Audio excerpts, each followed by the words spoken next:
23. If everyone would please silence their phone, and if you choose, please stand and remain standing for the Pledge of Allegiance. Of the United States of America, and to the republic for which it stands, one nation, under God, indivisible, with justice for all.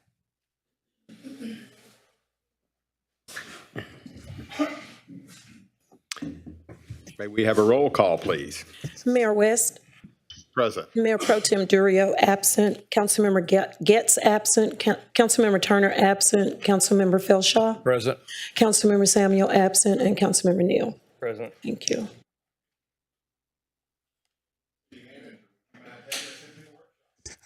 Thank you, Mayor. Good morning to council, those of you who are here right now, and to the staff that's in the audience and other people that are here today. This is part two of our budget workshop. We had one a couple of weeks ago.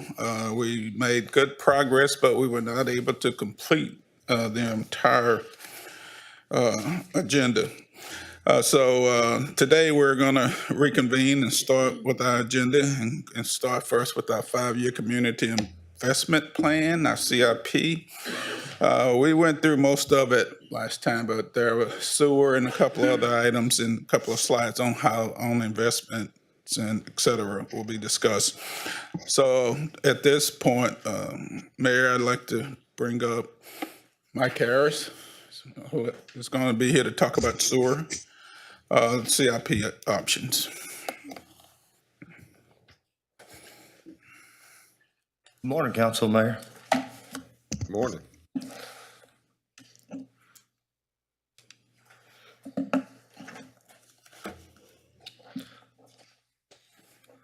Okay, moving into the CIP for wastewater. I think it's where we left off the other day. Starting out with the annual collection renewal system. This project is will inspect approximately 6 to 8% of the system annually. It also replaces and rehabilitate approximately 1 to 1.5% of the sewer collection system annually. I'm gonna move this up a little bit. I feel very echoey. Moving into the annual lift station repairs and maintenance. This project rehabilitates and cleans the deteriorated lift stations and the required maintenance annually.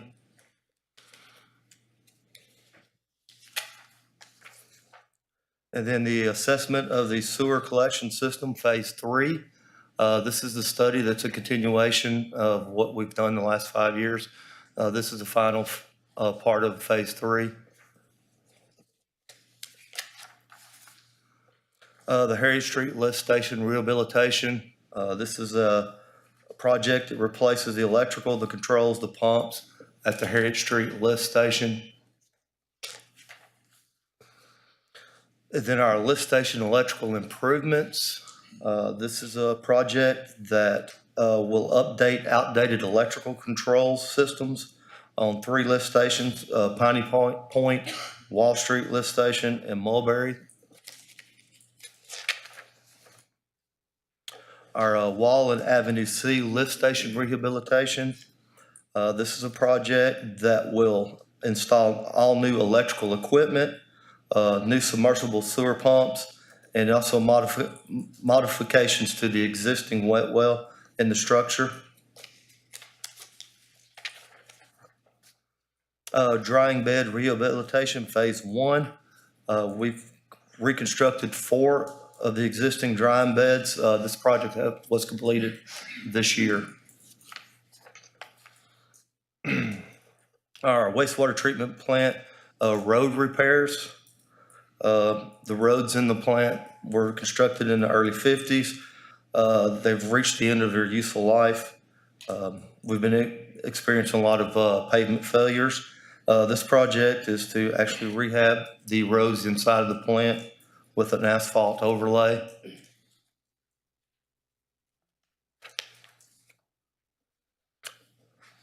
The wetland cell 6 restoration, we have $600,000 in this budget item. We originally had 3.6 million in this budget item, but we reallocated 3 million of it, and we'll kind of discuss further in the electrical improvements at the wastewater plant. We left the 600,000 in there for our sewer wastewater plant master plan.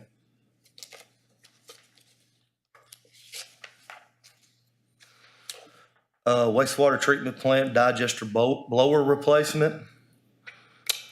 This is to replace, we have 4 150 horsepower blowers that operate at the digesters at the wastewater plant. This is to replace one of the blower and the motor and skid.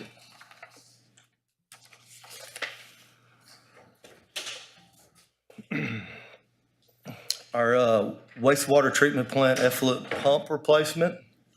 This project will replace one of the wastewater effluent pumps at the Cattail Marsh, where it goes into the outfall upstream of the Hillebrand Bayou.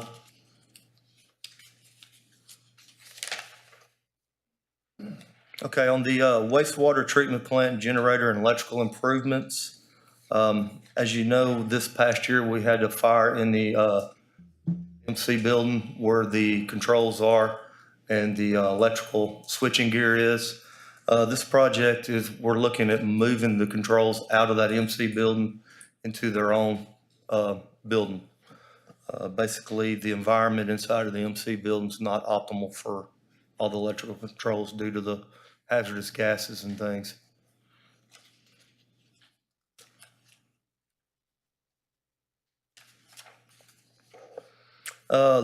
The wastewater treatment plant headworks pump replacement.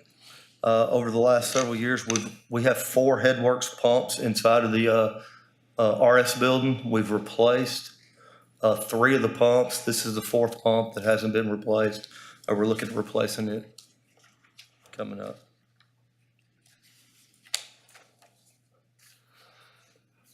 Wastewater treatment plant pond number 2 rehabilitation. We have 3 ponds in the back of the wastewater plant that's used for the process of treating the wastewater. Pond 2, we're looking at rehabilitating it by pumping it out, regrading the bottom, and installing all new aeration equipment. 23rd Street sewer trunk line rehabilitation. We have a 48-inch line that comes out of the 23rd Street lift station. It's concrete material, the line is. We're seeing some failures on the line. This project will rehabilitate that 48-inch line coming.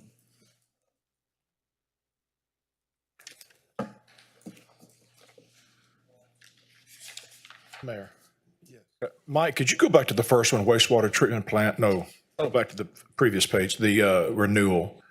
Could you state that again, the annual collection system renewal? Yes, this is our annual collection systems renewal. This is where we go through and we inspect the wastewater lines throughout the city through our televising, smoke testing, where we determine which lines need to be pipe burst. This does also include the pipe bursting and changing the lines out. Okay, could you tell me again, we've discussed this before, but what's the percentage of the sewer lines in Beaumont that we've replaced? We've replaced so far? Yeah. Ooh, I don't have that number right ahead of me, with me, that we've replaced. Okay, let me give you a statement I heard that at one point we had replaced 50% of the lines that needed to be replaced. Not all the lines, but those that needed to be replaced. Well, overall, more than 50% of the lines within the city are plastic at this point. Period. So if you look at the entirety of the system, and we have a map, I didn't bring it this morning, but we color coded that map to what's plastic and what's not plastic. Now that could be a couple of different pipe materials when I say plastic, but it's not concrete or cast iron or some material that the sewer gas would eat out the top of. So I think that's predominantly where that 50% figure came in when we crested and we had more than half of the city all plastic at that point. Now, we have posted online the amount of linear feet we've pipe bursted and the money we've spent, and we've placed that map on the website for the past 5 or 6 years, I believe, of all the activity we've done. So we've still got quite a bit to pipe burst, but it's much less, or probably 40 some odd% of the city left that's not plastic that we have to 40%. pipe burst. And that doesn't mean all of that is in bad shape. It just means that it's not plastic and it will need to be replaced. Thank you.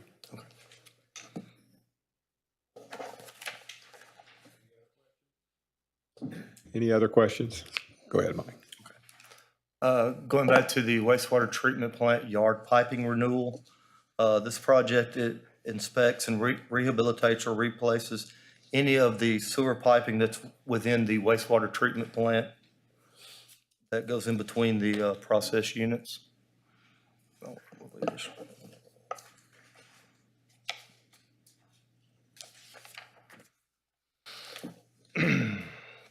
Wastewater treatment plant activated sludge phase 1. So this project is to design and construct the first phase of a module activated sludge process unit at the wastewater treatment plant. Currently, we do not have an activated sludge facility. We use the wetlands as a way to remove ammonia from our wastewater. By starting using an activated sludge plant, we could eventually get off of using the cattail marsh as a means of removing ammonia. And this is just the first phase of getting that direction. I believe it is in for future consideration. Yes, sir. Was Cattail Marsh built for that purpose? Yes. So why do we want to get away from it? Just for the maintenance of maintaining cattail marsh with the all the cells that's in there. We have to keep the brush maintained, keep the trees such as that out of it maintained. Plus, with the tighter regulations that's coming from TCEQ as far as lowering the ammonia levels, periodically we would have to go through and replant the marsh to keep the proper bulrush in there that removes the ammonia. How would that impact the birding aspect of Cattail Marsh, if at all? It shouldn't impact it because we would still be pushing our effluent through cattail marsh. We just won't be reliant on cattail marsh for the removal of the ammonia. All right.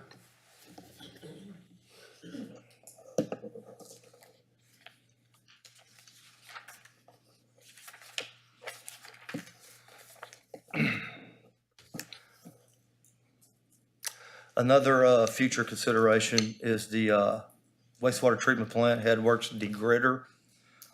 This degritter will remove the small debris as it goes into the RS building.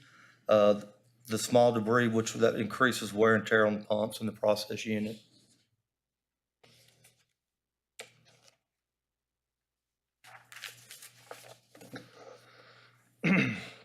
Wastewater treatment plant high flow station flow monitoring. This would allow us to put flow monitors at our high flow station. It would aid us to be able to do analysis during rain events. We can know exactly how many gallons that we're pumping out of that high flow station. That would also help us to know about pump wear and efficiency.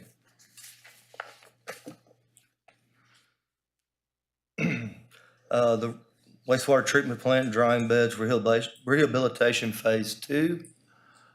This would reconstruct 6 more drying beds out at the wastewater treatment plant to give us a total of 10 drying beds.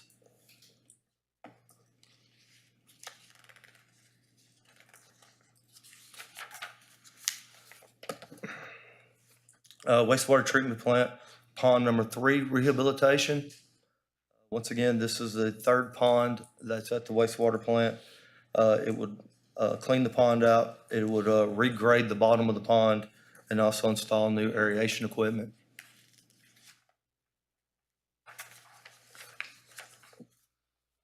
Florida Street, or Florida Avenue Interceptor Phase 2. This is also considered for future consideration. This project is initiated due to failing joints, a large number of cavities in the existing concrete pipe, causing infiltration of stormwater, interrupting services, and increasing the number of overflows impacting the Florida Street or Florida Avenue lift station efficiency. We did change out a section of it in-house, probably 6-8 years ago, up to Highland Avenue. This will be continuation on from Highland Avenue to University.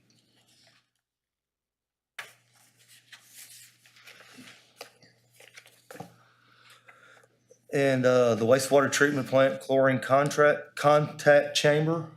This project here would do a recoating of the chlorine contact chamber walls at the wastewater plant. These walls are made of cinder block, and they're starting to get some cracks and such in the mortar, causing some short circuiting on the chlorine contact. This would seal it off to where we wouldn't have the short circuiting issue.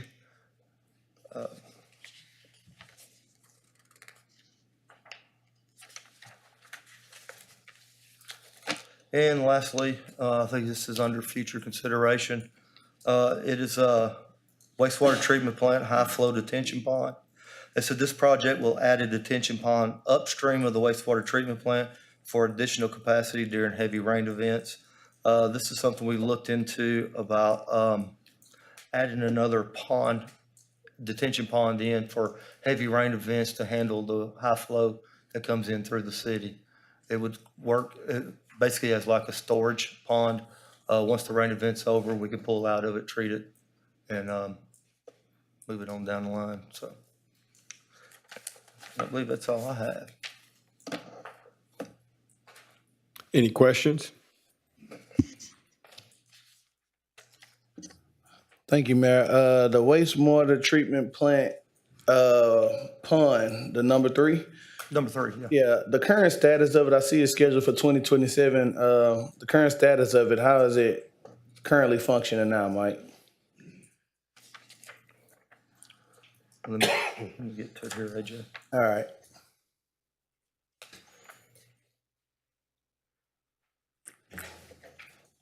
The current pond 3 right now at the wastewater plant it's not really in use much. I mean, it's kind of one of our last resort ponds because we do have pond 1 and pond 2 both available. So our pond 1 is our main pond that we use. So, but just by having this rehabilitated in the future, it gives us more options, more capacity for treating the sewer. Okay, so good. So we're not at any kind of risk right now. We're actually fine. right. Okay. Right. That's why it was, like I said, put on such far down the line. Yes, sir. Councilman Getz. This issue of the wastewater treatment plant chlorine contact chamber wall rehabilitation, you mentioned that we're having some short circuiting. Is that something that can be delayed as far off as you anticipate Correct. delaying it? The cracks that we're seeing, they're not very big cracks. So, I mean, it's not as an issue as of right now as much as if it continues to crack, I have to continue to open up, then it could run into short circuiting more in the future. But like I said, we're just seeing the cracks in it now. They're not to a point where they're a problem. Are you actually having short circuiting now? Has that happened? And what happens when you do have a short circuit? Okay, so when the short circuiting, what we talked about with the short circuiting, the chlorine's not staying in contact long enough with the water to get a good kill because of the water not going through the entire chamber. The short circuiting we're having right now is very, very minimum, very, very minute, that we're not seeing any issues with these cracks, with these short circuiting as of now, but the possibility is there. Okay. Turner? And excuse me, my wife had an accident last night, so that's why I'm a little tardy this morning. But I noticed you went over the pipe bursting. Are we projected to be in better shape, particularly those areas like in Wards 3, Wards 4, and West End that we've had a lot of sewer backage issue in with the rainwater infiltrating into the system? This projected funding, would that put us in better shape for 24 and 25? I know we already got funding allocated this year, but would it put us in better shape? Yes, like I said, any areas that we go in and pipe burst is going to put us in better shape. The thing that what I guess we look at that's a little more important is the assessment of the sewer collection system phase 3. With this this assessment that they're doing, it tells us which areas are more likely, more prone to the sewer backups and such as that, where we know which areas to go in and pipe burst. The thing that we had kind of talked about before that you have to take in consideration, if you have an area that's surcharging, you know, because the way the system's all intertied together, the problems may be in a neighborhood or another neighborhood in another section where the rainwater's getting in and backing up into this other, another neighborhood. So like I said, the sewer assessment tells us where these areas are that's having the inflow and infiltration coming in, so we know which areas to tackle. Councilman Samuel? Get your mic. Thank you, sir. Off of, the area off of Helbig Road, over by Garner Road, where they were having problems. Have we gotten that resolved? We are currently still working in that area. Like I said, having a 100% resolve for that area, no, we have not. But we are steadily investigating into the area to figure out what's going on with it. Did the pipe bursting satisfy part of the problem, or was it beyond that? The pipe bursting helps. Like I said, the pipe bursting always helps because anytime that we're closing our system and keeping the rainwater out, that's a plus. That particular system, we're looking in more areas into the main trunk line that goes from Garner down through Dowling to Phelan area. That trunk line is what we're really digging into now to see where there are issues with it. Okay. You done? Yeah. Councilman Neal? Thank you, Mayor. Can you talk a little more about this this high flow detention pond? That's pretty intriguing. On the very last one, Yes, sir.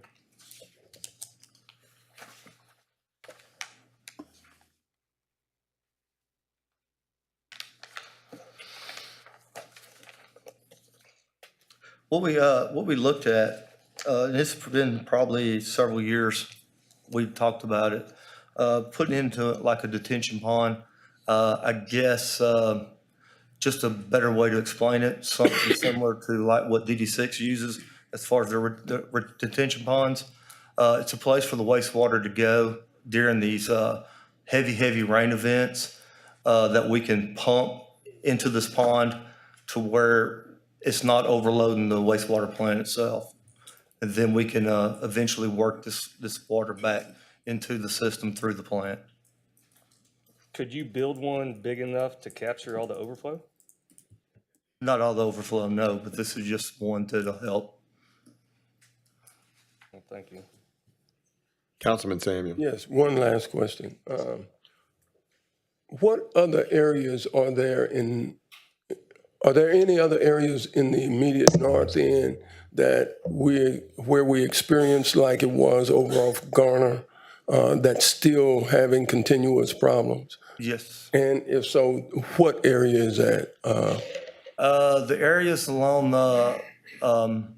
the East Lucas Interceptor, Primer, Astor area, that area through there, we're still experiencing a lot of surcharging, like I said. And on the south side of Lucas, that's still, we're still having There's problems? some of the neighborhoods, yes, some no. Just right off the top of my head, Lufkin Street Yeah. is an area. Like I said, we've done a lot of work in that area at Lufkin. Like I said, however, with it tying on the Lucas interceptor, So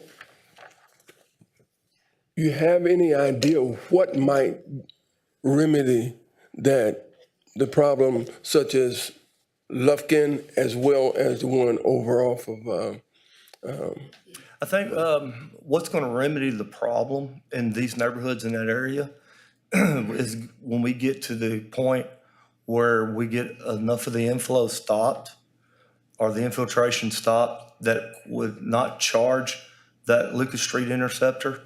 At the same time, you know, to where the lift stations can handle the flow that's coming in. What we do, we get into an area, or we get into a situation where the flow's coming in heavier than what the lift stations can handle. And that's whenever the backup, you know, the rainwater surcharges in the trunk line. Like I said, once we get into a situation where we get enough of the lines closed up in that area that the inflow and the infiltration that's coming in is definitely going to make an impact.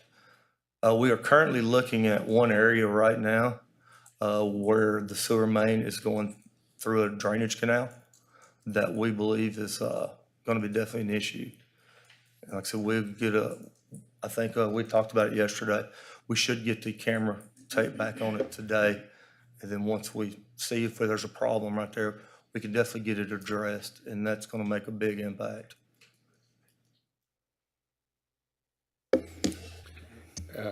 Yes. Councilman Durio, then Getz, then Felshaw. Hi, Mike.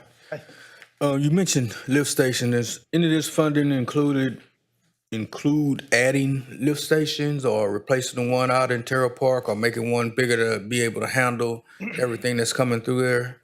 No, sir, it's not placing any new lift stations in the area. What we do have in this CIP is we're rehabilitating the two lift stations, the one at Harriet and the one at Wallen Avenue C. They're fairly large lift stations, but they're old, and like I said, they need a good update on it. Terrell Park, none of the CIP has anything where we're doing anything with Terrell Park.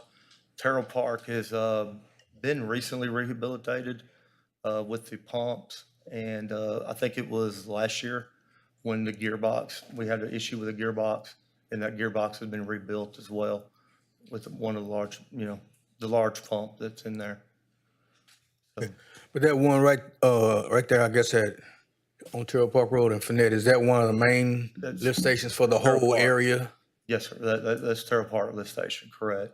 And yes, that does take on a large percentage of the west end of Beaumont goes to that lift station. All right, thank you. Mike, a couple of things. There's nowhere in here for the construction of a new lift station. Not for a new lift station, no, sir. So I had previously been led to believe that part of our problems that we have when we have sewage backing up is because of our lack of capacity, and that a new lift station would alleviate that. Is that not the case any longer? The lack of capacity, before we look at spending the money into building a new lift station to basically pull, to help relieve some of the overflow, I think we need to do an assessment of the current lift stations to make sure that they're doing what they're designed to do. Make sure that they're pulling the capacity they're designed to pull. Okay. Another thing I wanted to ask you about is the construction of the West Water Treatment Plant. That's a future consideration, I believe, for, is that $110 million? Yeah, that was on the one that I had presented the previous day's work session. We left it on there because we had put in for grant on that West End plant. We hadn't got it at this point, but that's why it's still on there as a potential. Well, I'm trying to, if we were to do that, we would be purchasing our water from the LMVA. Is that right, or what? It would. The reason we haven't pulled it off yet is we're doing a water study with Freeze and Nichols to study the long-term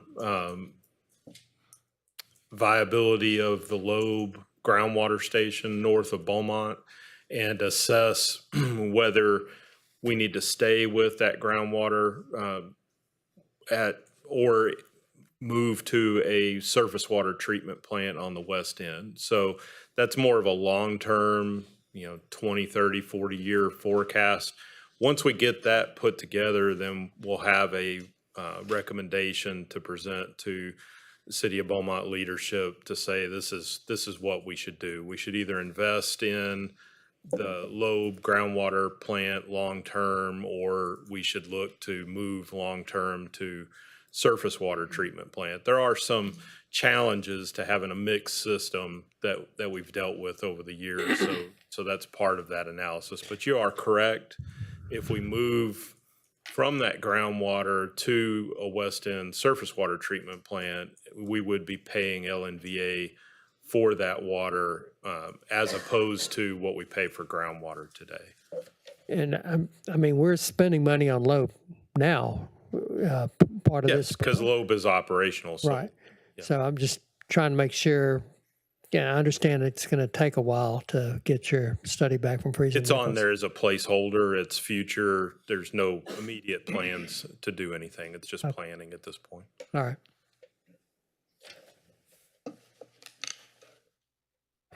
Thank you, Mayor. Yeah, Mike, I just had questions about lift station, but I think you've answered it. I know that part of my question is I understand water intrusion, but also just keeping in mind a topographical map and the lay of the land. Are there not some areas in Beaumont that are just going to have, they're going to have a greater challenge with sewer backing up because of their intrusion and then just the lay of the land where they're at? Correct. And would not a lift station help remedy that problem? The areas that you see a lot of the backups, the surcharges, usually the lower areas elevation-wise in Beaumont. The thing you have to, you think about that water, of course, seeks its own level. So as the system backs up, these lower levels are going to see problems first. Like I said, adding a new lift station into these areas, you still have to consider where are you going to pump the water to. I mean, if you're pumping it back in the system, you're basically just recirculating it. You would have to run the line all the way to the wastewater plant itself. And then, as we talked about, can the wastewater plant handle the water that you're pumping to it? Like I said, the thing that you look at capacity-wise, dry days, normal days, we don't see any issues. It's the heavy rain days when we start seeing the issues with the rainwater intrusion, of course.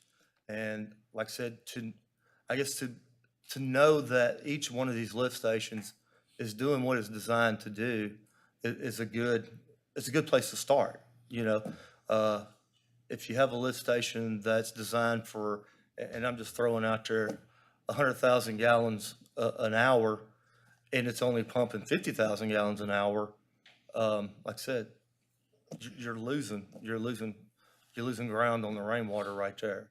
So like I said, to me, that's a good place to start, is make sure the lift stations that we do have in place are doing what they're supposed to be. Thank you. Councilman Turner? Just one concern. I know we've been talking about this, but I'm really interested to see what can we do to maybe look into maybe a grant writer, have someone solely focus on grants to help out with some of these big ticketed projects. I see a lot of water infiltration in our system. Maybe reach out to some of our congressmen and let them know about earmarking some of those projects, so maybe we can get in their future, since it's a future build out. So I want to just make sure we take all advantage of all these funding resources out there. And Mike's hands full with this, but maybe we can really get a grant writer to focus in on some of these big ticket items. I think that would help us tremendously. And that could be the case. I think first, though, we've got to analyze and find out what our real problems are. One of our biggest issues, as all of you know, is infiltration, is overflows with our sewer system. I think our phones ring more than that when that's happening than anything right now. So while we know some answers, I think there are a lot of more answers we need to be able to solve this issue. So we need some more analysis. We need our system analyzed, looked at with consultants to make sure what we're working rather than just spending money on issues. It could, the lift stations could have the capacity, but if we're getting I&I inflow infiltration, they're not built for all of that capacity. So if we solve the I&I problems first, then we can solve some of the other overflow issues. But I just think we need more analysis to find out what's really happening to us. And I'm not sure we know that answer totally yet. We also had a question about a water treatment plant, the activated sludge plant, Councilmember Getz.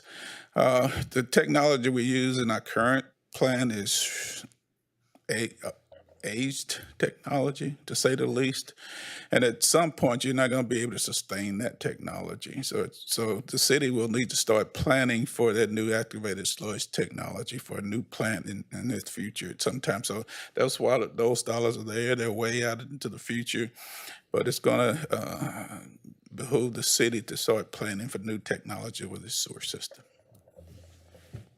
And towards the analysis, the city manager mentioned that the item 3, assessment of sewer collection system phase 3 citywide, that is the third phase of the LAN study that council approved. So there were 3 phases, each at $650,000. That third phase includes a lot of additional flow monitoring in the system to determine what's going on with flow levels in certain areas of the system during dry and wet weather events. And then the final piece of phase 3 is to deliver a sewer model in its entirety to allow us to analyze what's going on in the system. So that's going to help us assess where to put money to address the issues that exist within the system. And something that's not in this list but is in the operations budget is we finished the master plan for the sewer plant here, I think about last year or so. And so we're renewing that master plan for the sewer plant. And when we finish that analysis, then we'll be able to determine what the highest priority items are for the sewer plant, how to stack rank those. I think there were a number of questions on, why you have something 5 years out or 4 years out. That's where that master plan will help us put the money where it needs to be to step through the additional 5 years from now to the future. When do you think we might be able to receive the information from this master plan or the land study, the third phase? Because, I know we're trying, but I have some areas that they are just tired. And we're seeing more and more issues with rainfall, and that means the infiltration is going to continue. And I think in one area particularly, from the way the system flows to the west end, I think, is that correct? From the north end, and then so this study will give us an idea of what to do, what we need to do. And we will then know how much it will take to do. But when do you think we might see a master plan, a finished master plan that we would be able to let the citizens know that relief could be coming soon? Well, the sewer plant master plan is to determine, how to keep that operating. The sewer plant's not impeding things in a rain event right now. We were having some struggles when we had some pumps still out because of Harvey damage, but I think Mike can confirm at the present time, that's not the bottleneck. So in rain events, we're we're doing fine at the sewer plant currently. We're able to process what we need to going through. Now, the LAN study, I don't know the date. Do you know, John or Molly, what the projected date is to finish? Okay, so end of the summer of '24, we should have that final sewer plan from LAN.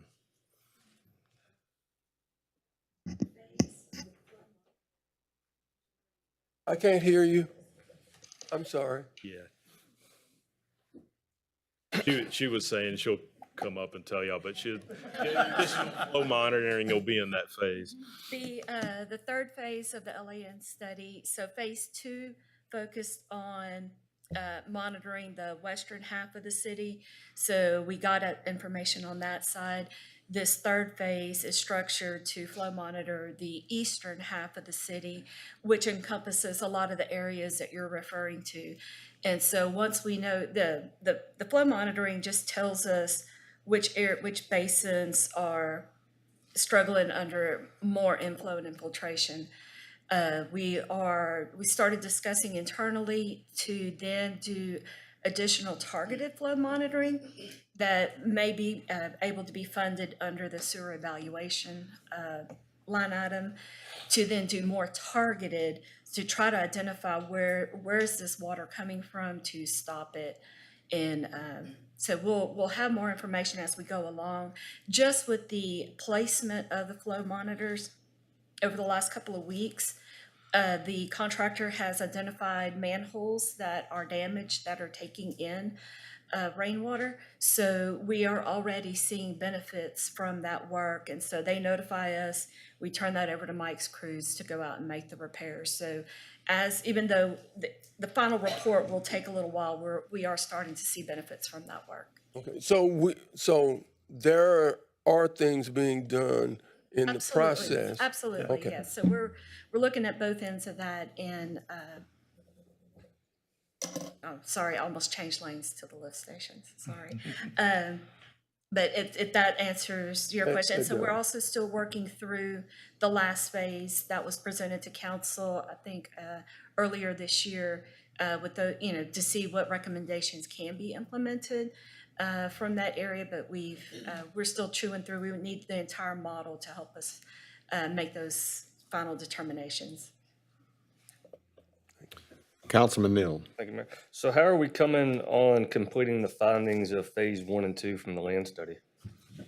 The manhole repairs, phase 1, the change was that they focused more on identifying the manholes that were taken on I&I. And my understanding is that work is complete. So we've made all those repairs. Phase 2 had recommendations, and we're looking at, and some of that does involve possibly looking at maybe potential upgrades to Terrell Park Lift Station, but there's more work that needs to be done to make sure if that is necessary. Because at the time the LAN study, the flow monitoring was done for that study, that is when, after the flow monitoring was complete, we found a defect in a large sewer line that crosses a DD6 bridge. And so we were taking on a large volume of water just in a dry weather day, much less in a rain event. And so we brought to council that point repair. That work was completed. We need to go back and do more flow monitoring to measure what was the improvement of that point repair, because we know that on a dry day, we were capturing 1 million gallons of water per day through that one defect. So that would have skewed LAN's study. So I feel we need to go back and reassess what improvement that made to the system. But it's a death by 1 million paper cuts in that sewer system. But so that's what we're not ready to move forward with many of the recommendations in the phase 2 of the study. Not yet. Just Kenneth, I just think it's important that we do understand, man, I'm telling you, since I've been on the council, it's some of these families that are living in certain areas that we can't go to the grocery store, we can't go to a neighborhood association, we can't go anywhere. We're really getting hammered about this water infiltration, and I get it. We're saying what we're doing, we're saying what is projected, but we need a real tangible timeline that we need to be able to explain to these folks and make sure they have a full understanding of what's going on, because saying we're working on it, and we can't, like you said, assess the problem and get a real plan. Like, these people are very frustrated, and I honestly understand their frustration. Had to come on. I understand, council member, and it shared with staff and myself and all of council that this is probably one of the top issues. And I've identified that with council that this might be the top issue that we need to resolve and getting done, because it's not typical of a system and how systems operate. So we understand your concern, and we understand the urgency of it. Staff's working on it. We can get a plan probably put together and give council a roadmap plan on how that's going to look and how that's going to go, if that's what you're asking for. We'll be glad to provide that. But this is, that's why we're talking about it. That's why we have it on the CIP to discuss and give you the different aspects of this, of your sewer system. So, yeah, we share your concern. Mayor and Council, I just want to point out that we have a very extensive agenda this morning, including a council this afternoon. And so we could limit the questions so the staff can get through their report, and the council would just save their long-term comments for the goals and priorities or under council comments, so we can give direction to staff at that time. That'll help us get through this agenda. If not, we'll be in another budget workshop until July. Thank you.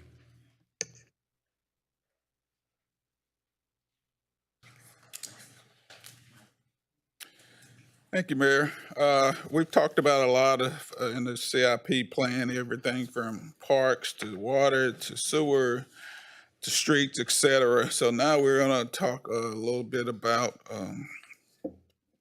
ways to fund these projects and what's the impact of funding some of these items.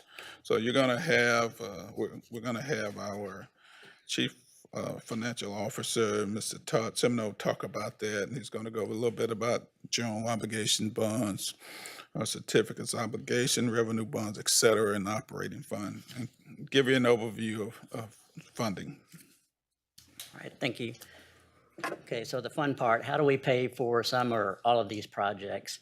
If we use as a model the water and sewer bond that we issued just 4 months ago, that issue was for $25 million. It was over a 25-year amortization period, and our annual payments were just right at $1.5 million a year. So generally speaking, if you look at it in those terms, every $5 million we borrow, we need about $300,000 of revenue to pay for that debt. So what does that mean if we finance some water sewer projects through another water and sewer bond? As you can see, if we do a 1% rate increase for our water and sewer rates, that translates to about an extra $500,000 of revenue a year. And to get to that $300,000 of revenue for increments of $5 million, you would need 0.6% rate increase to generate $300,000 of revenue. So if we borrow $25 million, that would require a 3% rate increase using today's current water consumption and customer base. And what that would translate to, excuse me, is about a $2.25 increase on a monthly water bill for a residential customer that averages 6,000 gallons a month. If you look at it from a general obligation bond or a certificate of obligation bond, it takes a 1 cent rate increase to generate about $900,000 of additional property tax revenue. So again, to get back down to the $300,000 of revenue, you need about a 1/3 of a penny rate increase in your tax rate. So again, just to make the numbers even, if you borrow $30 million, it would affect your tax rate by 2 cents. And that 2 cents would add to a homeowner's property tax bill with an average value of $100,000, $20 a year.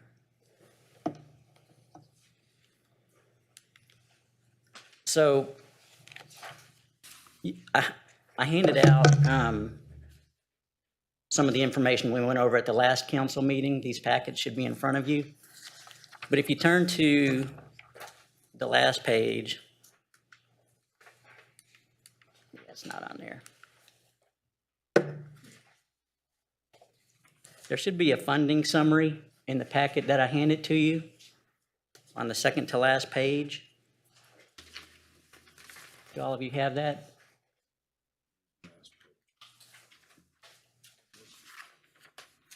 It is the last page, yes. Okay. So if we're, again, going back through all the slides that we presented in the last meeting and the slides today, everything's color coded on there for you to see if it's going to take a certificate of obligation bond to finance it, a general obligation bond to finance it, or a future revenue bond. So you can see for the column future CO bonds, and you can go back and look and see what projects those are. In FY24, we need to borrow $7.4 million, and then in FY25, 18.9, and you can read that all the way out to FY28. So these are things that we'll probably need to discuss and decide on our next workshop at the end of July.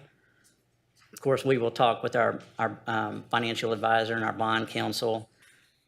But to fund, usually you want to borrow money every 2 to 3 years. You don't want to do it too often, and you don't want to borrow a large sum that's going to last 5 or 6 years. So if you're looking at this, if you want to cover just FY24 and 25, that'd take like a $26 million issue. And so to do that, you'd have to raise your property taxes between 1 2/3 to 2 cents. Now, the future GO bonds, again, this is up to the voters to approve those, and we can discuss those projects today, or we can discuss them again July 27th. But we do have time because nothing's proposed to be financed with the GO until FY25. So we've got time to look at that. Now, the future revenue bonds, as y'all know, we've already hired a company, HDR, to do a rate study for us. And they're going to be using this CIP plan that we're talking about today because they need this information now in order to get us the rates in time for the budget. So as you can see, we don't need to borrow any money in FY24. That's because we just issued a bond 4 months ago. But we do need to start planning for what type of rate increases we're going to see in the future for our water and sewer customers to finance these projects. As you can see in FY25, there's a little over $36 million of projects listed. And then it flattens the next 3 years between 19 and 20 million. So just to give you a little background, I know there's a lot of talk about rate increases. Obviously, it's not popular to pass those on to the citizens, the water customers. But the last 8 years, we've only had 4 rate increases in the last 8 years. And that came out to an average annual rate increase of 2.6%. The 8 years before that, we had a rate increase every single year. And that average increase was 6.25%. So I just wanted, y'all to have that in the back of your mind as we talk about how to finance this. I'm happy to answer any questions today, or we can, digest it and talk again on the July workshop. Another thing to point out is when I look at our annual debt service requirements in the water and sewer fund, currently we're at $17.5 million a year. We do have some good news. It's not for another 4 or 5 years, but in 2029, those annual debt service requirements drop down to $14.4 million a year. So again, I just wanted to give y'all that kind of background information as we discuss how to finance these projects, and I'd be happy to answer any questions at this time. And again, Mayor, as we started the workshop, this is a 30,000-foot view. We're not focused on any certain thing right now, so we just give you the information for later, more pointed discussion. So we're just providing that overview today of some possibilities. Thank you. Thank you, Todd.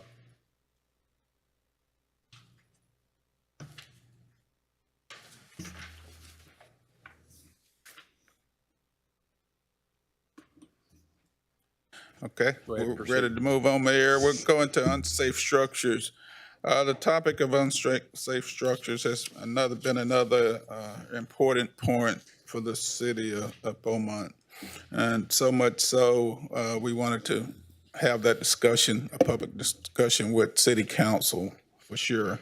And of course, I need the feedback from this council and what your philosophy on it before we get aggressive and enforcing, et cetera. We want to make sure we're doing what you want done out there. So we're going to have Mr. Boone give you an overview presentation on unsafe structures in the downtown area. And I'm really looking for your feedback and how you would like to approach this problem.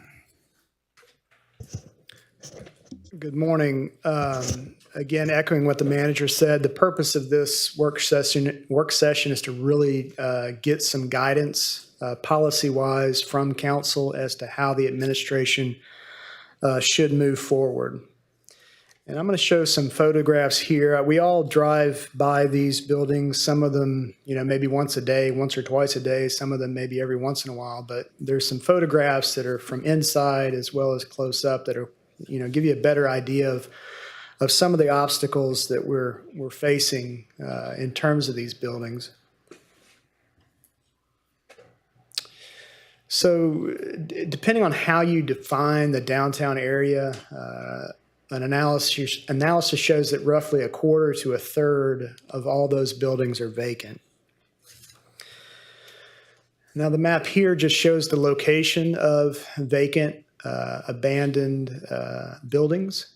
And it's important to note that while these are simply pins or dots on a map, the impact of vacant buildings extends really well beyond that, because when you're talking about potential investment in an area,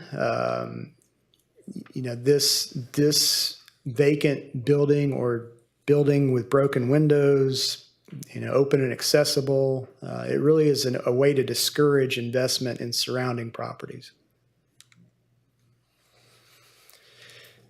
And again, just going to show some photographs of some of the issues that we face in some buildings downtown. Again, we drive by them, but just wanted to kind of highlight some of the issues we face. And again, if you have any questions as we go through this, feel free.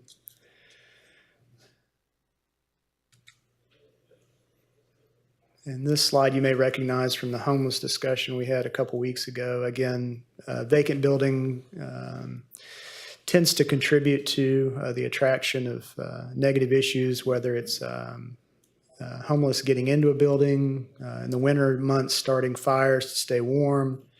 Of course, you have, sometimes you just have maybe younger kids wanting to get in and explore. This is, I believe, the Hotel Beaumont.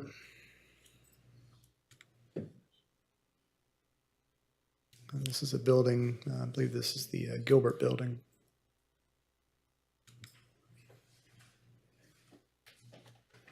And here you can see, one of the things we'll talk about in a second is kind of, again, seeking guidance from council, how to move forward. You can see where the owners have sought to board up and secure this particular building, but folks have a way of getting inside. So it's a constant, kind of a constant battle in terms of how to address this. Again, some of these photographs offer some perspectives that you may not be able to see. This is actually from the roof of, I believe this is adjacent to the Gilbert building. So you can see where they're coming up from one building, getting into another building.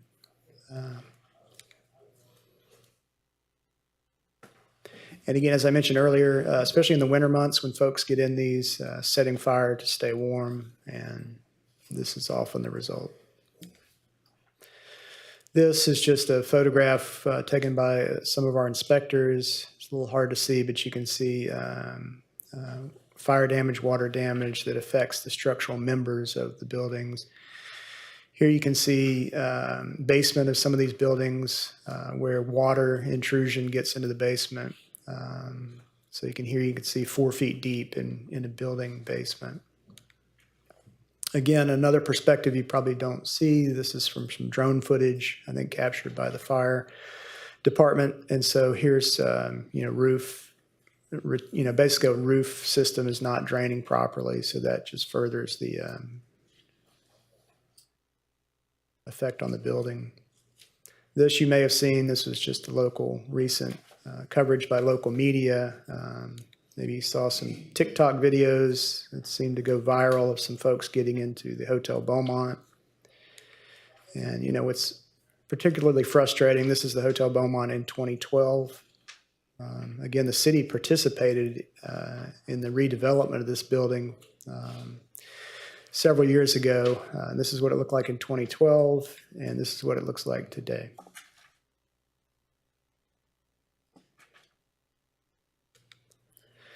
So, the question is, well, what is the city doing about it, or how can the city help encourage? Over the past decade or so, the city's invested over $100 million in downtown. I mentioned that the Hotel Beaumont earlier, we invested in that building. And we have a number of economic development incentives allowed by the state that we currently offer and have offered. So historic tax credits, bless you, historic tax credits, usually Main Street in partnership with the Texas Historic Commission helps folks get those tax credits at the state level. We have a local empowerment zone. The Hotel Beaumont that I showed you earlier, this city council actually offered the owner a neighborhood empowerment zone incentive grant several years ago. We have 380 economic development incentives. And then also a few years back when the Opportunity Zone program came online, the city made a point to work with the state to make sure that downtown Beaumont was identified as an opportunity zone, which allows developers to tap into tax credits at the federal level for equity in a project. Again, talking about some local incentives that we offer. This is from our economic development webpage on the city's webpage. So it just identifies what potential incentives are out there and how to go about working with the city to try to tap into those to try to incentivize redevelopment of these buildings. So again, it takes us back to the purpose of this work session, which is guidance from the council as to how to move forward. And so if we look at the status quo, what is that? We have in the past and continue to utilize our codes and ordinances, especially the International Property Maintenance Code, to, in some cases, cite owners. We've collected fines and fees from owners through municipal court. But more recently, we really just have been trying to work with owners to make sure that the buildings stay boarded and secure to try and keep folks out of them. But again, the question is guidance is, should we become more aggressive in enforcement of codes and ordinances? The current property maintenance code allows fines of up to $2,000 a day, every day for a violation. So there's a lot more potential out there for enforcement. The question is, do we want to go down that road? Some other options I mentioned is implement what's called a vacant building registration program. Several cities have these. This is the code language, but I'll just give you a couple of examples that we've looked at. So this is City of Chicago. Anyway, the idea behind it is you can't just let a building remain vacant for an extended period of time. You have to go to the city, you have to apply for a permit, you have to pay a fee. In some cases, you have to ensure that you have adequate security, ensure that you have, in some cases, liability insurance. And then here's just some examples around the country of different vacant building programs. This is Burlington.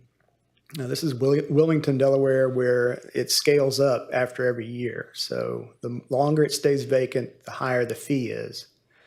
And the idea, again, is that we, the city staff, spend a lot of time time and money having to address these issues. This is Illinois, Park Forest, Illinois, where they actually require that you maintain security from the building owner's perspective. Can you go back to that? Yes.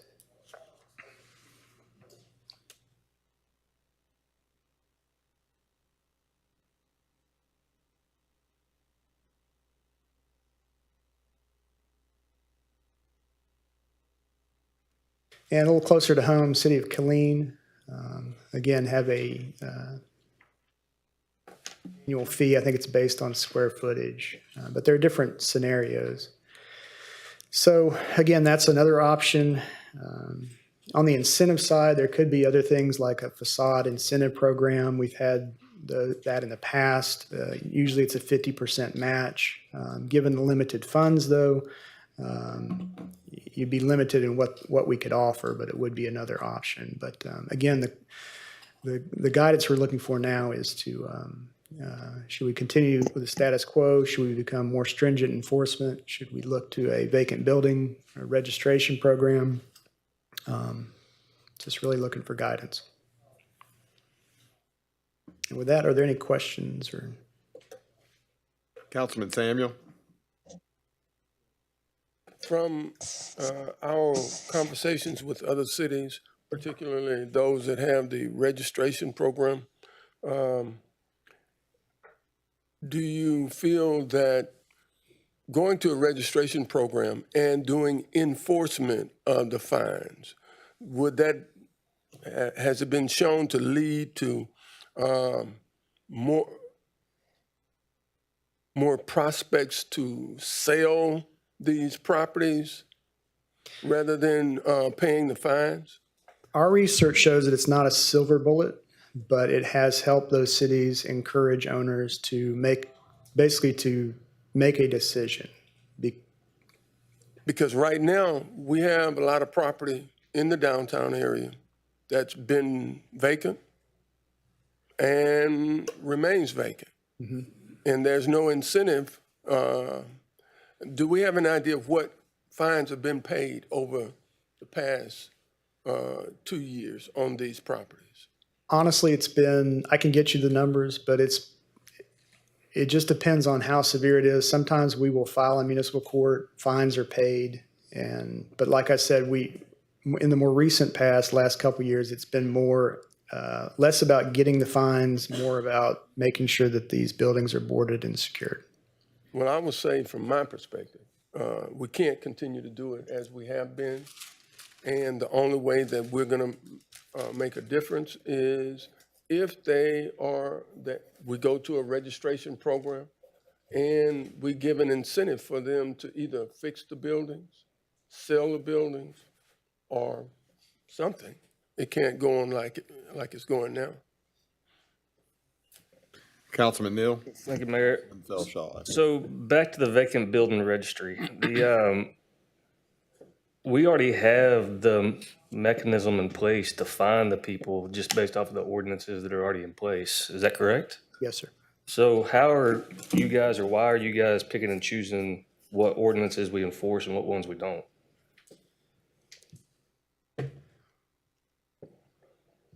Well, we're not necessarily picking and choosing which, but like I said, I would say over the last 10 years, the guidance we've gotten has been to essentially not pursue the maximum fines that are available to us. In other words, as I mentioned, you could file every day $2,000 for any of those buildings on this. But how we've been operating is to focus more on the boarding and secure.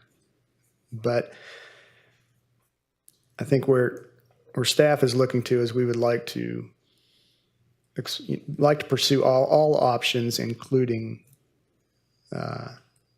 maximizing fines and penalties. So I guess my point is that if we're not going to enforce the fines that we already have on the table, then why create more that we're not going to enforce either? Well, it could be a situation where if you want us to start enforcing the property maintenance code vigorously, we hold off on property registration program. It's up to council. And that's personally what I think should happen, is enforce the rules that we already have in place. And like Councilman Samuel said, try to figure out a way to incentivize the property owners to get on board to fix the buildings downtown. Okay. I think you answered my question. I was just going back to the $2,000 a day, and that's per building. So that option is there. We could take advantage of that at this time. We just chose not to. Yes, sir. Yeah. Thank you, Barry. Chris, what's the difference between the accountability we hold red tag homeowners to and these building owners to? Like, what's the difference in those two? There's less of a concern about the structural integrity of these buildings. Having said that, over time, as we look at water intrusion, fire intrusion, it's becoming increasingly a concern.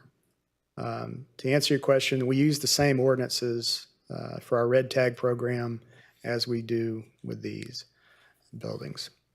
And I got 3 total. And my second one is maybe it can be some form of a requirement that we require all building owners to have security cameras as an ordinance, because the reality is these buildings are being broken into. They're not breaking into them. Clearly citizens are. And with the new camera system, I think it would make a lot of sense to look at putting it in comparison with maybe a cop on the beat as well, especially with us looking to do so much downtown. But if we're going to do that, it has to be something from them, which is security cameras, if we're not going to require them to have a security officer. And my last question is, Sheree, what have you seen work from a legal standpoint? I think it's important. We're talking about some of these ordinances, but I think it's real important we get the input from legal, because we have things in place, but like Councilman Neal said, it's clear it's not being enforced. So from a legal standpoint, what can we do, and what have you seen where we can get from a point where we're talking to actually formulating the plan and executing it with actions? So the city of Galveston has a housing abatement program, and basically what they did is they turned their municipal court into a court of record that basically hears these type of cases. It involves their fire marshal enforcement, code enforcement, and all of those different agencies that that this would touch in terms of enforcement. It's heard by their municipal court judge. And essentially, it allows the city to determine if the property, or the hearing would be a hearing to determine whether or not the property was structurally unsafe, and requires the city to stand in and take action. The hearings count as public hearings in the sense that they're published and notified both by the owner, the occupants, if that's necessary. And they've been very successful in being able to abate properties, not necessarily in their downtown. You know, their situations are a little bit different, but they've been able to do that. They do it for both commercial and residential properties, and that's something that they've been able to kind of to use to their advantage in order to kind of adjust their problems. Obviously, Galveston gets hit by hurricanes, and most of the people have rental properties down there. And, you know, if the property's severely damaged, they just abandon it because it's not their primary home. So that was something that they implemented to assist in their issues there. So it's something we can consider. For the record, our court does meet the standards. To become a court of record, it would just require an ordinance by council. And then from there, we would need to establish the process and procedures for it.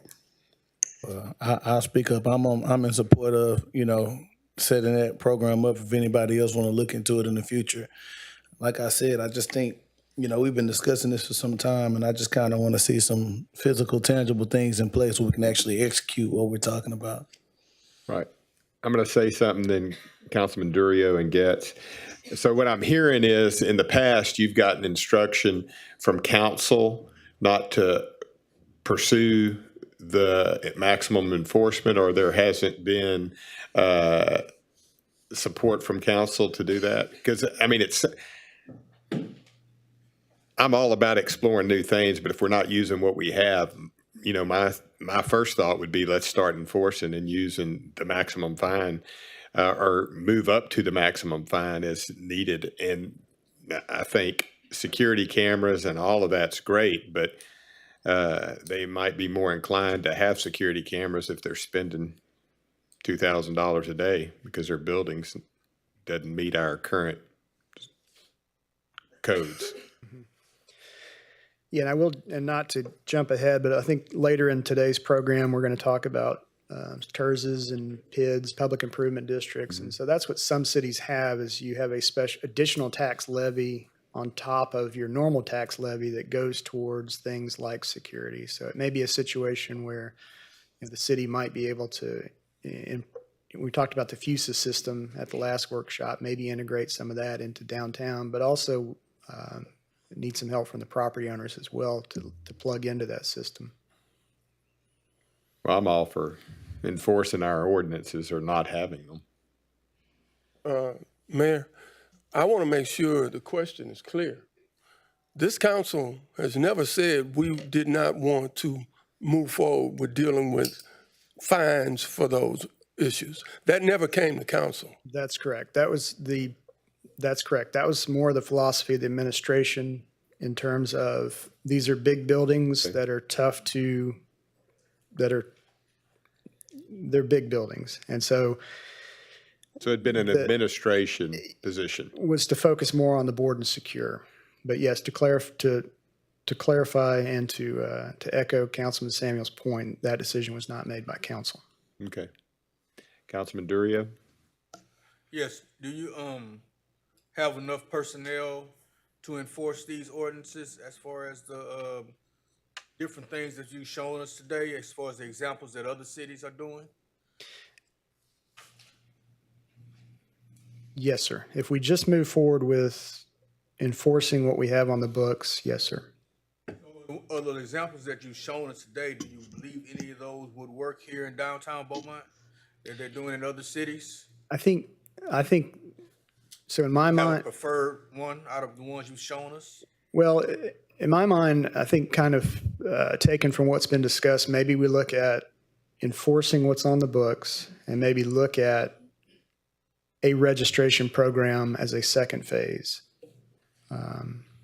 Is this something that could be used in other parts of Beaumont besides downtown? Because there's we got a lot of these problems like this in other parts of Beaumont. As far as some of these homes are red tagged already and nothing's happening with them. Yeah, it could be. I've seen them more used in downtowns and for commercial properties. As you get to single family homes, I've not seen them used there, but it's possible. Now, at what point, as far as downtown, if they're not paying the fines or not securing the building, is there a point where we move in and red tag the downtown buildings for demolition? If they got to a point where it is a concern of structural integrity, we would bring those to city council for consideration. Has that ever been done where we've had to destroy the buildings down in here in the downtown area? Over the years we have, yes, sir. So there was a pretty sizable building on Pearl Street. There was one, I would say over the last 15 years, we have taken down maybe 2 or 3. It's just, they're big buildings. They're expensive to bring down. But to answer your question, we have done 2 or 3 over the last decade. And this is for Attorney Reed. Is there a process where if these buildings are red tagged and they've been fined and we're not getting any cooperation from the owner to where the city can take ownership of these buildings themselves for redevelopment? Not currently. So you can't just eminently domain a property for that purpose. So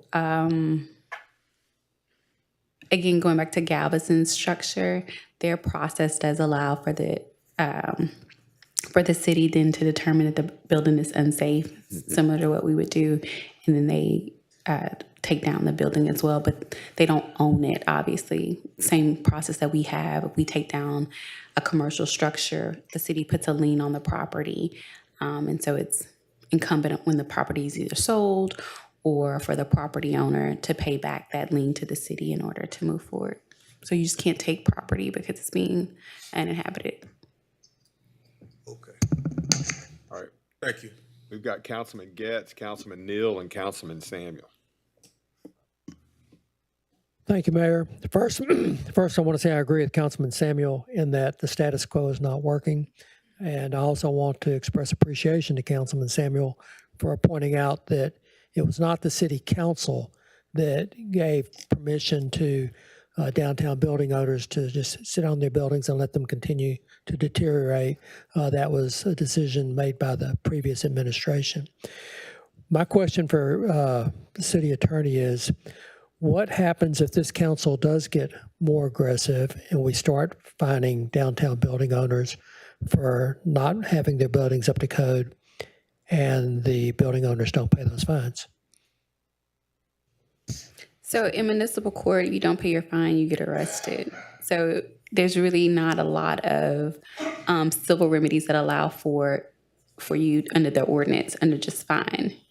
Again, reverting back to what some other cities are doing, going through that hearing process in order that allows you to take down the building gives you some civil relief. However, there's court cases that said you can't, to Councilman Durio's question, take property if economic development is even a secondary possibility. And I think the city's been very vocal about updating their downtown. So saying that, we didn't take it for economic development purposes would kind of be a false statement, even if it's a secondary thing. So demoing the building is an option, but it doesn't give the city rights to the property, right? So even if we took the building down, now we just have an empty lot where the building used to be. And granted, it can make the street safer and more appealable, things happen on empty lots, but it doesn't give the city a right to the property.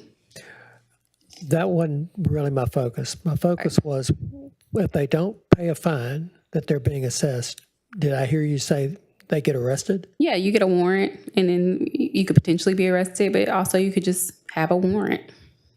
Okay, Not being able to renew your driver's license. I mean, there really isn't a lot of in municipal court at that level because it's based on ordinance and not really like a state penalty. It's not as scary as you think. There are probably 3 people out there with warrants. I don't care. So that's kind of what I'm getting at is, I don't want to be a toothless tiger here, say we're going to get aggressive and then not be able to really do anything about it. It's more like a tiger with not sharp teeth. So you can bite and it might sting, but it won't, you're not taking off anybody's arm. Okay. Well, speaking for me, where I'm at is obviously we have a downtown with many, many buildings that are large buildings that are in advanced states of deterioration. They're vacant. I would guess, Chris, correct me if I'm wrong, that many of these vacant buildings don't even have electricity at this point. Is that a fair statement? Yes, sir. And so you don't have electricity. You have buildings that are constantly being broken into. They don't have burglar alarms. They don't have cameras. We have got to do something to not just require building owners to secure the buildings, but to put in burglar alarms, put in cameras, because what I hear from building owners is that our police aren't doing a good enough job of patrolling the downtown. Well, I think the building owners need to take some ownership of their own properties and do some things to help the police be able to respond. And I think the Fusus camera system that we're talking about will help with that, but I think we've got to do something to require the building owners to put the cameras out there. And of course, you have to have an alert, like an alarm, go off to be able to know that you need to respond. So I am all for being more aggressive on a graduated basis and saying, okay, in 6 months, you're going to start paying this amount. In a year, you're going to start paying this amount. I understand it's going to be extremely expensive for some of these building owners to bring their buildings up to code. I think you're talking about fire suppression systems. Obviously, you have to get your electrical working. I don't know what else under code do you have to have. A fire suppression system requires running water, I guess. So doing all of these things, you know, some of these building owners are going to scream, kick, and howl. But otherwise, we're going to continue to have what we have. Councilman Neal, Samuel, and then Felshaw. Thank you, Mayor. Councilman Durio, you mentioned about the red tagging on the residential neighborhoods. And Mr. Boone said that you could red tag these buildings if they were considered a dangerous structure. And I guess the big question is what is the definition of a dangerous structure? I mean, because some of these buildings, we got bricks falling off in big sections, you got windows falling out, you got roofs collapsing, you got fires on the inside of them. And I guess the question is, what's the definition of a dangerous structure? Right. So typically we will red tag a building if the structural members are such that it is, we declare it to be a dangerous structure. So in other words, just having a broken window or siding issues or that doesn't necessarily meet the standard of dangerous structure. So it really needs to be structural members. A lot of the buildings we looked at today, some of them, they may be getting close to that. But the majority of them, they fall more in line with what we consider to be not red tag, but orange tag, which is International Property Maintenance Code, where they're not structurally in danger of collapsing or subsiding, but they have, as we saw, the broken windows, the open and accessible, the siding issues, the roofing issues. And so those fall in more of those orange tag category, not the red tag. But even like the First Baptist Church building down there, that building has no power, no water, no nothing, right? Yes, sir. We've had, 3 fires in there in the last couple of years? I can find out, but I know we've had some. And I just can't understand how that's not a dangerous structure. I mean, even from a fire code standpoint, I think so, Chief.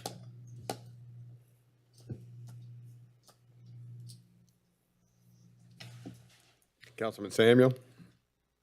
It was my understanding that dangerous structures deal with the structural integrity of the building, whereas that's what is primary as a dangerous structure. But you can have, like he said, it can be open and accessible. It can have problems with the facade of the building, but that does not make it, how did you put it? There's a difference between the orange tag and red tag? Yes, sir. Red tag is in structural integrity issues. Is that correct? Yes, sir. Like the frame, foundation, roof, things like that. Yes, sir. Whereby just the orange tag is when windows falling out or siding problems, issues like that. Now, one of the questions I have is, you say if they are fined by municipal court at this point and they don't pay the fine, there comes a warrant. Is that correct, counsel? That's correct. So they can have multiple fines and not pay and not be arrested. So it's one of those things like we're not going to go knock on their door and pull them out of their house because they have a warrant. Well, but if they get pulled over for a traffic stop and there's a warrant. Okay, maybe. but we're not talking about residential structures now. Now I'm talking about if a fine reaches a certain point. But you have to also understand, like, most of these properties are held in, in corporations and LLCs. Who do you arrest in the LLC or corporation? You see what I'm saying? Like, there's not an individual that's attached to that. Okay. So have we seen how that is dealt with in like Chicago or in? I just don't think that that's a viable thing. You know what I'm saying? Like threatening someone with a arrest isn't viable. Most of those larger cities and just other cities look for civil remedies in order to get relief, as opposed to fines and fees. Okay, so we are not seeking civil relief, is that correct? Not currently. So that is an option that could be done, Yes, sir. okay? Do we have a registry of what percentage of the buildings downtown are owned by corporations or individuals? Do we have a registry list or something like that? I would say most, if not all, the ones I showed are owned by a corporation. Okay, and from those evaluations you've done for other cities, did you find how they dealt with the corporations? My understanding is they would file against someone who was registered at the state with the corporation. Is that a not viable option? Or Well, that's what you do. Like, so every corporation is going to have like somebody that you subpoena or serve. I'm telling you from just a moralistic standpoint, to arrest that person who really doesn't have any authority but to accept service on behalf of that corporation, but might not have any other authority to bind that corporation in terms of financial decision, would probably be unethical. I understand that position. My question is, what can we do? You can do several things. I think, Boone has presented some options as well, but council can also decide to take a more civil, aggressive approach in establishing some other programs that other cities have established and been successful with, in terms of red tagging the properties, bringing them down, doing an abatement process and program. To answer Councilman Neal's question, what establishes a dangerous structure? Dangerous structures are established by the municipality. The municipality determines if a structure is dangerous.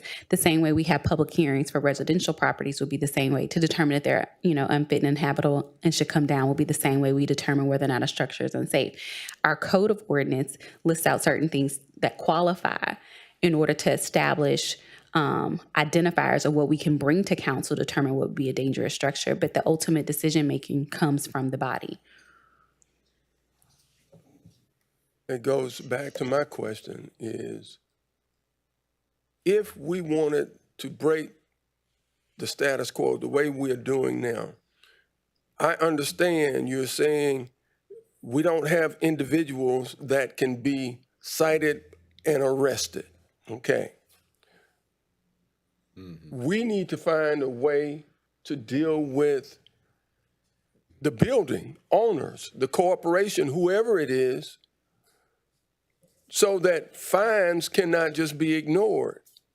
But I think it resonates to what staff our CM Boone has asked. What does council want to do? If council just wants to say, look, we want to find these properties in the hope that the building owners will get tired of paying the fines and do something with their buildings, or you say, I'm not going to wait for you to do that. I want those buildings that are in, dire straits, I want those brought before us, and we want to declare those as dangerous structures and have them torn down.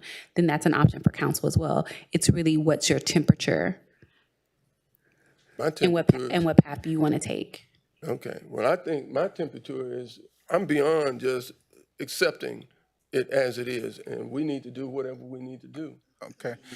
And Mayor, if that's the consensus of the council, that's what we're looking for. I need to know philosophy of this group and what you want done, because I can't have staff going out there doing this if council doesn't support it. So we need to know what you will support, because your phone's gonna ring. Your phone's definitely gonna ring when we do this. And it's more than just an enforcement too. We've got to offer other options to property owners too. It's not just enforcement, so I don't want you to think it's enforcement. Enforcement is key, but you got to offer other options. You got to offer somebody grants. You got to offer a good, strong Main Street program to hold their hand and support them through these initiatives. It's just not all enforcement. And fines are set by the judge. It's in the book, but it's what the judge is going to set that fine at. So you've got to be clear, and the judge answers to you. So you've got to have that conversation with the judge if you have a definite feeling on what you want these fines to be and how you want them exercised. That, and of course, that'll be his discretion. But Councilmember, thanks for clarifying the administration, which administration issued that edict. It definitely wasn't us. But we can formulate a plan to bring back to you. I think I've heard enough to be able to bring back an aggressive plan to present to this council on a downtown enforcement of buildings, if that's okay, if you're ready for that. I think that's certainly the consensus. Yeah, that was on my, I wanted to know if you had heard enough to understand a consensus from council, and thank you for Yes, sir. clarifying that you have. Thank you.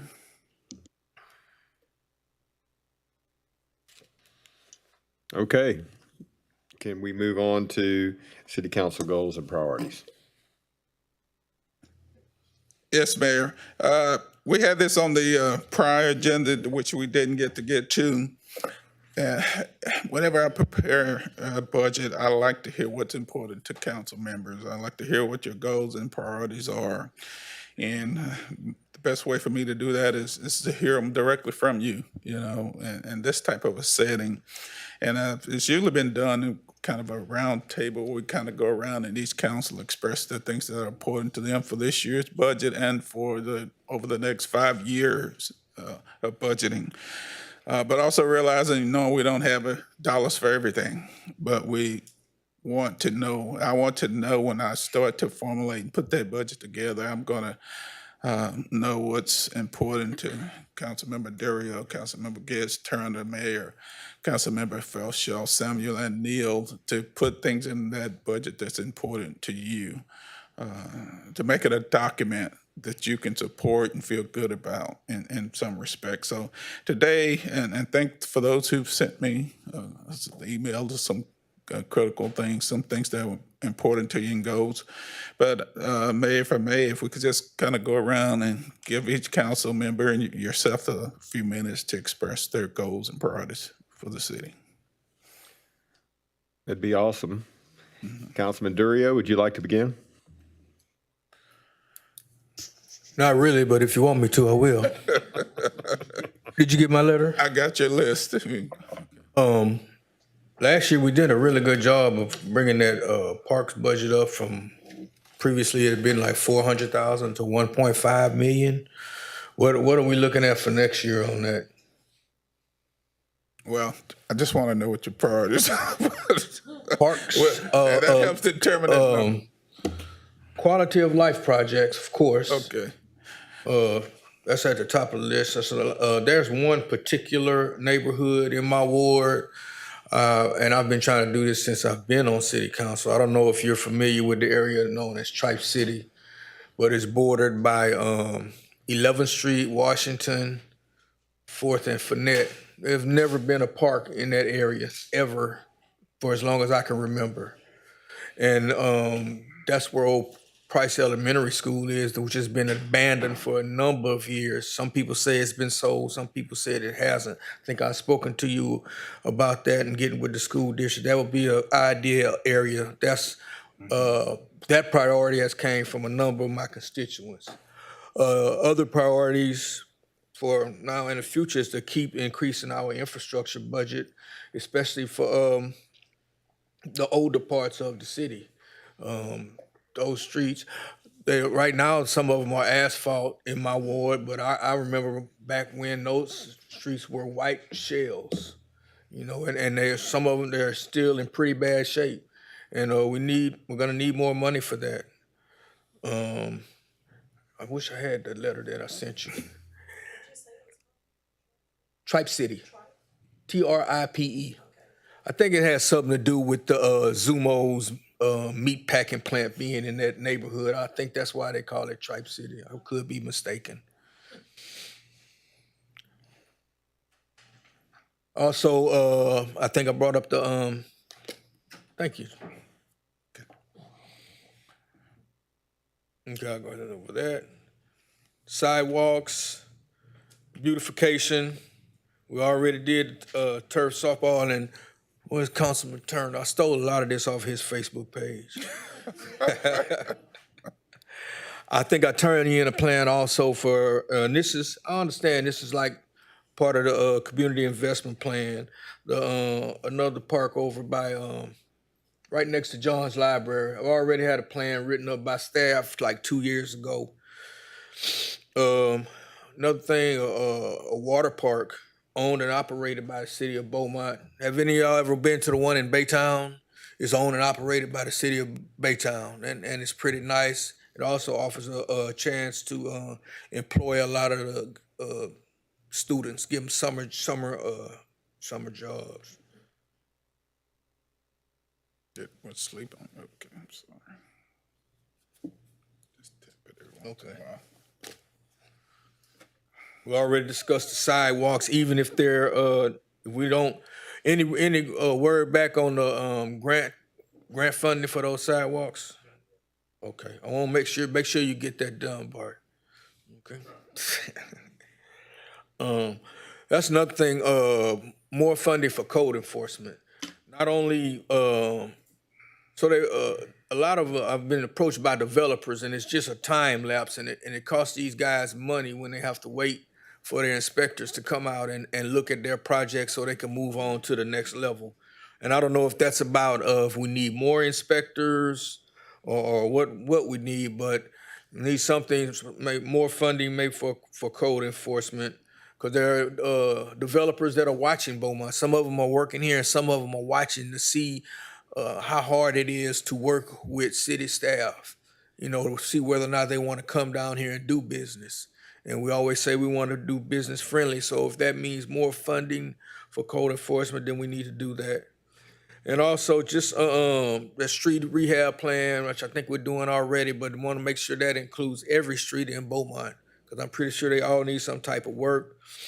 And also a plan, I think we discussed that already, about repair, rebuild, all drainage, sewage, and water in Beaumont. And that's just what I came up with. And I'll be sending you emails as I come up with more. Okay, okay. And Councilmember, we'll get that number on the parks you requested. It hasn't been formalized yet because the parks budget hasn't been put together yet. So Okay. once we get that, we'll get you that number. All right. Councilman Getz? Thank you, Mayor. I am second in seniority now on city council, so I've been here for a while. And from the time that I first ran, my number one priority for the city of Beaumont was to keep our citizens safe.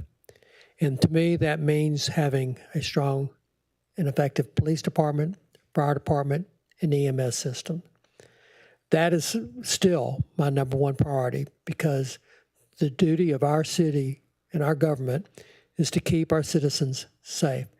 And in that regard, this Fusus camera system, I think, is a huge game changer for our police department, and I support completely implementing that. We need to make sure our EMS is top-notch, fully staffed. We don't need to be calling and told there's no ambulances available. We need to figure out ways to get those issues resolved, get people hired, make sure they're trained. So that's my top priority. But right underneath that is infrastructure, which of course includes streets, roads, drainage, sewer. All of that needs to continue to work to be improved. And I know we're doing that. Beneath that is quality of life. So while I agree with Councilman Durio that a lot of these things that he's talking about wanting to do are important and nice, they have to be of a less significance than keeping people safe and improving our infrastructure. Because without those things, people aren't going to want to be here to enjoy the quality of life things. So I do believe quality of life projects are important. I also would like to note that there's areas of Beaumont in terms of quality of life that have woefully inadequate number of parks for the size of the area of the ward. Ward 1, for example, one of the fastest growing areas of Beaumont, has fewer parks than any ward.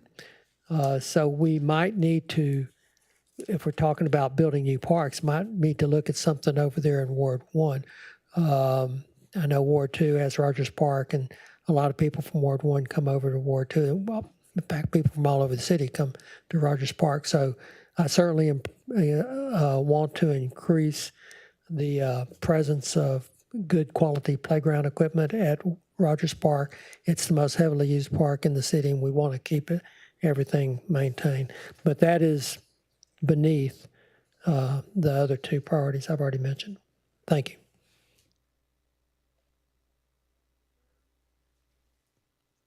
I'd like to see the city take a way more aggressive approach on how we will fund some of these big ticket items. I like to see our city get more aggressive as far as PIDs, TERDs, different ways that the community can pay additional fees if they choose to support some of these projects, because I think one of the most important things is we want a lot of them, but I have learned since I've been on council, how you fund it is the most important thing. And, you know, when I got on the council 2 years ago, I brought up TERS, I brought up PIDs, I brought up some of these new economic development tools. I like to see us get a little bit more aggressive to figure out how we can get some of these things taken care of. One thing that I'm real big on as far as the PID is we have a sports complex already partially built out.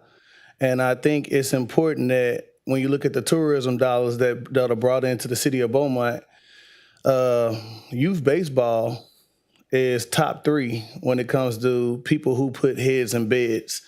I think if we look at what parents spend their money on and what brings them into the hotels, what's going to bring more revenue into the city of Beaumont, I think it's important that we look at some of these youth sports, such as youth basketball, youth volleyball, youth football. Even if it's, we have 2 boxers that's competing from Beaumont in a youth boxing tournament, Golden Gloves. And it has over 1,100 kids competing in it. And if it's 1,100 kids and they bring in their family, you can only imagine the revenue that their city is going to experience. So I think we should take a more aggressive approach on figuring out ways to actually bring revenue and get a return on our investment in the city of Beaumont. And that hotel occupancy extra tax can actually go to building a sports complex, building a water park, or building a convention center, some type of attraction that could bring revenue to Beaumont. Another thing that I'm real big on is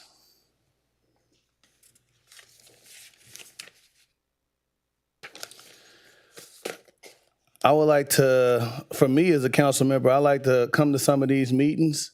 I feel like we got extremely talented staff. I would like to see staff come in with a proposed plan that's a solution to the problem that we're actually addressing.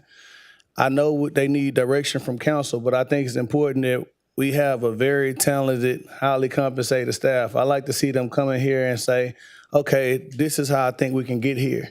And maybe we can make suggestions to tweak it, but I just like to see more of an aggressive solution, because some of these problems we talked about a lot of times over the years, and we're kind of still talking about them on today. So I just like to see a more of an aggressive solution to get these things done, and even funding sources.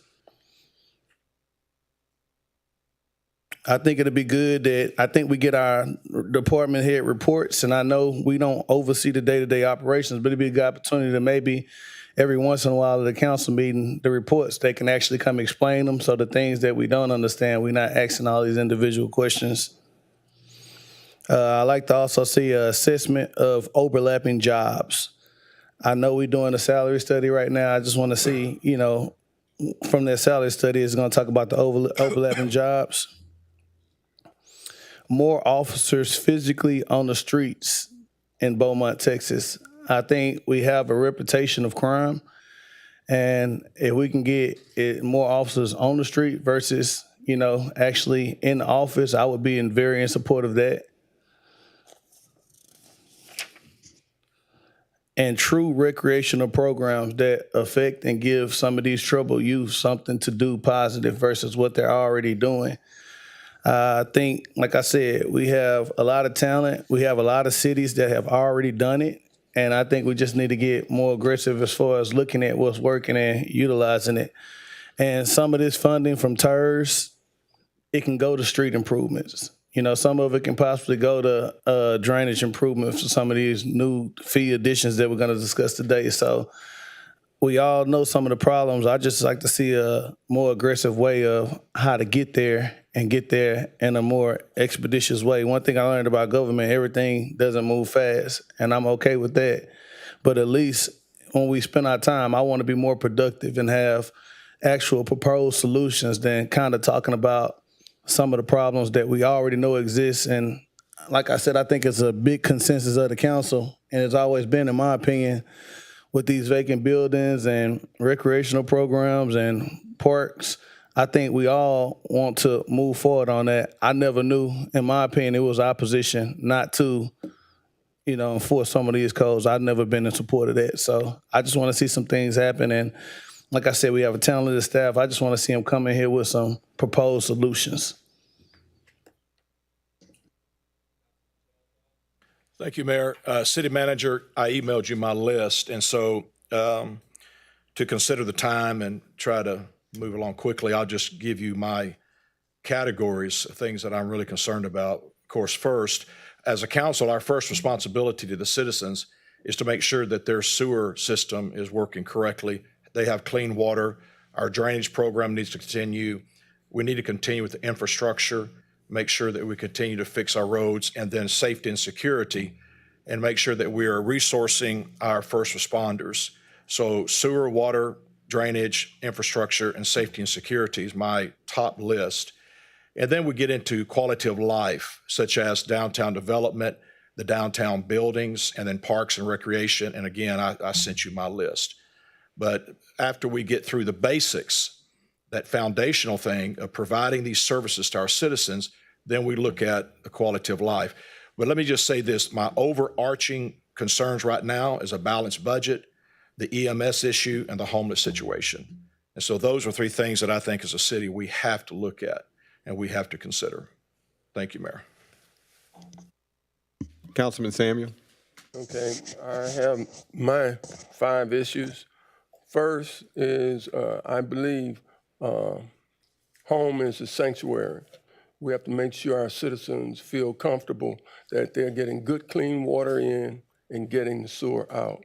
And water and sewer, that's my top priority, particularly in the older areas of the city where we're experiencing some problems as we know about, but we hadn't resolved it yet. Now, I can't complain and not say thank you for the progress that's been made. I'm seeing a difference in the administration now. I'm seeing good things happening. I'm seeing the city become more of a team working toward the same goal. So sewer is the number one. Secondly, I appreciate the opportunity to look at this fuchsia system because safety, public safety is primary to home. We want to be safe in our homes, safe in our yards, safe on our property, and have a safe community. So that's my second priority. Thirdly, I believe that this city has not even touched the potential that we have. Every city across the country that has a natural resource, like a river or a lake, they've been progressive. We have a natural resource in the heart of our city, downtown, and we've not capitalized on it. And I think Beaumont can be a destination place. It can be a destination place for Southeast Texas, and it can be a destination place coming to Texas because anyone that drives, they're on the interstate. And we are right here on the interstate. So that's the second thing, downtown development. And, that's the third thing. And fourth would be we've done a good job, a very good job in dealing with our streets. the street surfaces across the city, even in the older areas of the city. But I just ask that we continue to move forward as we have in recent years. And lastly, I think one of the problems in the older area of the city, when you have old looking buildings and you have old streets, it doesn't help when you have trash all along the side of the roads. And we have staff clearing the streets, cleaning the streets. We're going to have to do something to make sure that we're able to have an appearance of cleaner streets in our communities, particularly in the older areas of the city. Those are my 5. 1, water, sewer. Secondly, safe community. 3rd, downtown development. 4th, streets and drainage. And lastly, clean community. Thank you, Councilman. Councilman Neal. Thank you, Mayor. Kind of like to stick to the basics. I'm a true believer that there's 7 areas that I seem to think are the most important for any city, and that's fire, police, EMS, roads, water, sewer, and drainage. With that being said, back to the CIP plan, I think everything on here would be a fun project to have, but the $353,750,704 question is, how do we pay for it? And I'm also a true believer that the more of this stuff that we can put on the ballot for the voters to choose from, the better off we're going to be and the more transparent that it's going to be. So I don't think there's anything on here that I'm against, but it's just figure out how we pay for it and let the voters decide. City Manager, thank you. And I think you've certainly fun being up here just the short time that I've been and feeling the consensus that the council has. And I won't repeat what's been said, but I certainly agree with making progress in all these areas. The one thing I'll add, which has been touched on, is with our youth, making utilizing what we have and keeping and partnering with our other agencies here in town and looking at expanding the hours at Sterling Pruitt and maybe midnight basketball and those type things where facilities we already have them, where it wouldn't be an increased cost. But again, the challenge that we're going to see is where the money is going to come from and getting innovative and also recognizing that all of this just costs more money. So I think the next couple of things will address some of that. So thank you. Thank you. Thank you.